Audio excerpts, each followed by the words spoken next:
Oi pessoal, tô aqui mais uma vez e pela última vez esse ano pra gente falar sobre Minas Gerais, né? Como vocês sabem, a gente tá aí na semana de comemorar, finalizando a semana, né, de comemorar os 300 anos de Minas Gerais. E eu não podia ficar de fora, né? Então decidi transformar o nosso projeto, dar uma pausa, né, nos nossos quadrinhos para falar do nosso quadrão mineiro, né, do nosso triângulo mineiro, para falar de nós, da nossa cultura. E como não dá pra gente falar sobre todas as personalidades que fazem toda a diferença no nosso estado, não dá pra falar de todos os artistas, não dá pra falar de toda a grandiosidade da nossa cultura em um vídeo curto, eu escolhi uma única personalidade pra gente estar aí citando e conhecendo mais um pouquinho. A personalidade que eu escolhi hoje é Cláudio Manoel da Costa. Muitos de vocês não vão conhecer, né? Eu não conhecia, vou ser franca com vocês, mas esse ano eu conheci. Por que esse ano eu me interessei bastante em conhecer o Cláudio Manoel da Costa? Cláudio Manoel da Costa é um dos autores que vai cair no ano de 2021 no Paes, na primeira etapa do Paes, né? Com as obras Poemas Selecionados. São vários poemas dele, né, selecionados em uma única obra. Então, assim, já falei que são vários poemas, então vocês sabem que Cláudio Manoel da Costa, ele foi um grande poeta, um poeta tão importante. E daqui a pouco a gente vai entender por que ele foi tão importante assim. Bom, Cláudio Manoel da Costa, eu tô aqui com a minha colinha, né, porque eu não vou lembrar de números. Ele nasceu em 5 de junho de 1729, na vila do Ribeirão do Campo, que é a nossa conhecida hoje Mariana. Ele nasceu em Mariana em 1729, aqui em Minas Gerais, né, gente? Ele era filho de João Gonçalves da Costa e de Teresa Ribeiro de Alvarenga. Agora, por que ele é tão importante não só para o nosso estado, como ele é importante também para o Brasil inteiro de maneira geral? Porque Cláudio Manoel da Costa, ele foi o fundador do arcadismo no nosso país. Né? Para quem não sabe, o arcadismo é um período literário da nossa história. Então, foi ele quem fundou esse movimento aqui no Brasil. Então, ele não é só importante para o nosso estado, ele não é só uma personalidade fundamental do nosso estado, ele é uma personalidade fundamental da nossa história como brasileiros, né, como todo. E por isso eu escolhi ele, né, por essa personalidade ser tão importante assim. Ele fundou em 1768, né, uma Arcádia chamada Colônia Ultramarina, que foi na cidade de Vila Rica. E a partir disso, né, foram publicadas várias obras poéticas dele, e ele é considerado esse autor que introduziu o movimento aqui, né, no nosso país. Bom, além de escritor, Cláudio Manoel foi advogado, jurista brasileiro. E por que a gente precisa saber disso? Porque ele participou de um dos movimentos mais importantes do nosso estado, que é a Inconfidência Mineira, que foi a Inconfidência Mineira, né? Porque, gente, ele atuou lado a lado com Tiradentes e um grupo de poetas e artistas, né, que fizeram parte desse momento. Ele era super amigo de Tiradentes, né, e de todos os outros poetas que também fizeram parte desse grupo. E advogado, né? Enfim, por isso que ele se envolvia tanto nas causas sociais, apesar de que a gente não precisa estar em um cargo social para fazer parte de movimentos que incentivem a liberdade, tanto de expressão quanto de vida, enfim. Então, né, vamos falar agora um pouquinho sobre a escrita de Cláudio Manoel, vamos falar um pouquinho sobre o que ele representou quanto arcadista, né? Quanto escritor, poeta arcadista. Para quem não sabe, eu vou sintetizar bem rapidinho o que foi o arcadismo. O arcadismo foi um período, né, que a gente estava passando por essas turbulências sociais, aí vamos dizer assim. E o que os poetas queriam? Os poetas arcades, eles queriam fugir da realidade. Então eles escreviam sobre como era incrível viver na natureza, sobre como o campo ele seria um refúgio para todas as dores da vida. Então, basicamente era isso. Então tem toda aquela questão do bucolismo, do amor à natureza, dos pastores, né? Eles criavam essa vida no campo, apesar de morar na cidade, onde estava tendo toda aquela turbulência.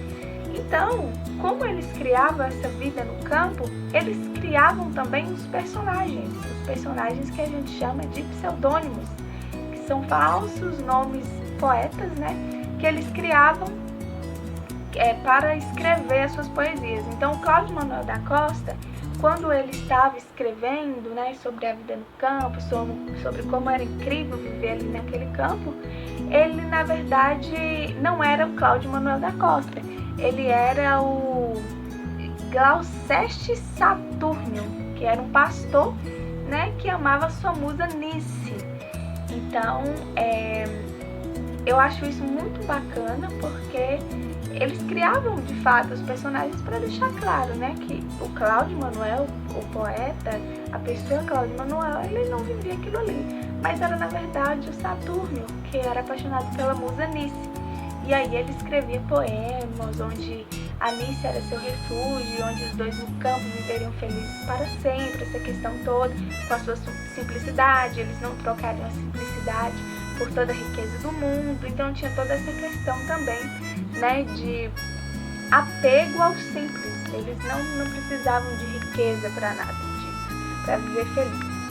As características, né, as maiores características das obras de Cláudio Manuel, assim como a maioria dos arcadistas, né, é uma linguagem simples, como eu estou te dizendo, era um reflexo do que eles almejavam simplicidade, então a linguagem também era bem simples, eles não colocavam palavras difíceis, era tudo muito tranquilo.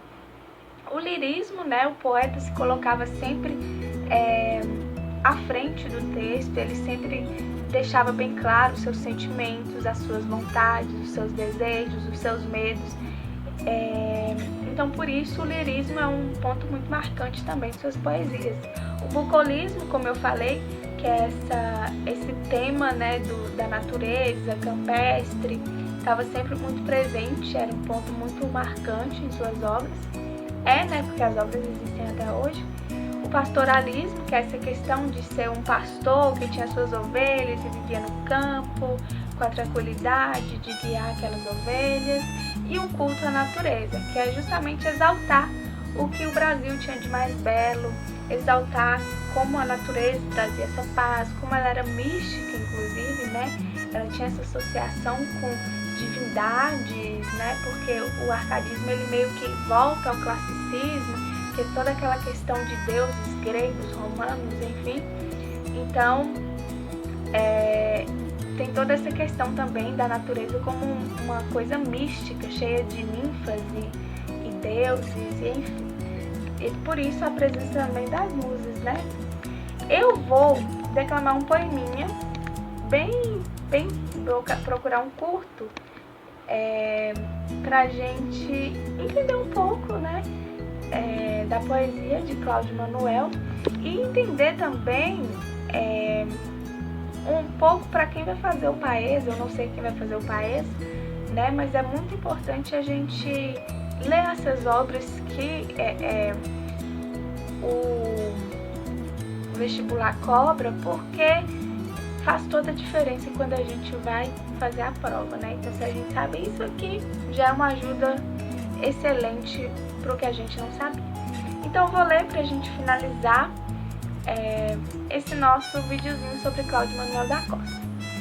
Se sou pobre pastor, se não governo reinos, nações, províncias, mundos e gentes, se em frio, calma e chuvas inclementes, passo o verão, outono, estio e inverno, nem por isso trocar o abrigo terno desta choça em que vivo com as enchentes. Nessa grande fortuna, assaz presentes, tenho as paixões desse tormento eterno. Adorar as traições, amar o engano, ouvir dos lastimosos o gemido, passar aflito o dia, o mês, o ano. Seja embora prazer que o meu ouvido soa melhor a voz do desengano, que da torpe lisonja o infame ruído.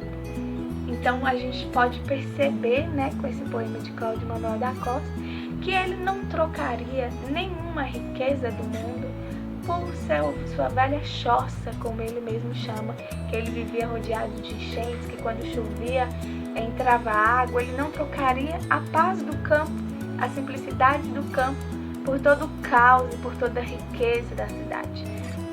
Então é pra gente entender um pouquinho do espírito arcadista e entender um pouquinho como esse poeta, esse poeta mineiro foi tão talentoso, foi tão fundamental para a nossa história.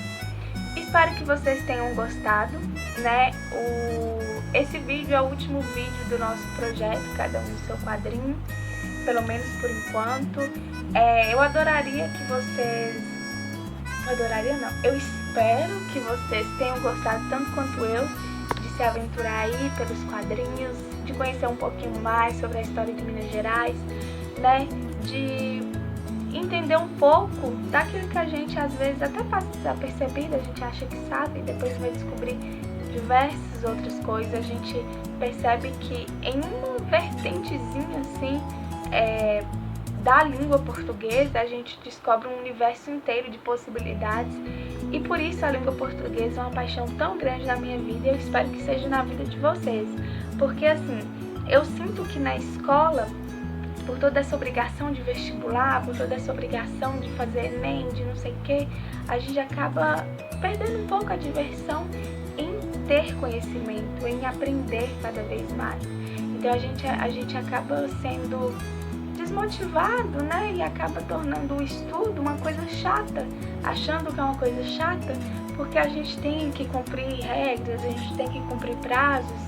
Mas eu espero que, assim como eu, vocês possam perceber e logo que saber mais é sempre muito emocionante, é sempre muito prazeroso conhecer uma história diferente, conhecer uma pessoa que fez toda a diferença no que a gente é hoje, no que a gente vive hoje, e perceber que tudo é válido, que tudo que a gente aprende tem um motivo, tem um porquê, e que mais pra frente você vai entender e vai lembrar e falar, meu Deus, eu lembro que eu estudei isso e aquilo e isso fez toda a diferença. Então, que o ano de vocês termine muito bem, da medida do possível. Espero que todos fiquem bem, fiquem seguros, e espero poder retornar em breve, com esse projeto ou com outros projetos, mas que possamos compartilhar a nossa literatura e a nossa diversidade linguística e literária, tá bom, gente? Muito obrigada pela oportunidade, pela paciência e pelo carinho. Até mais. Tchau!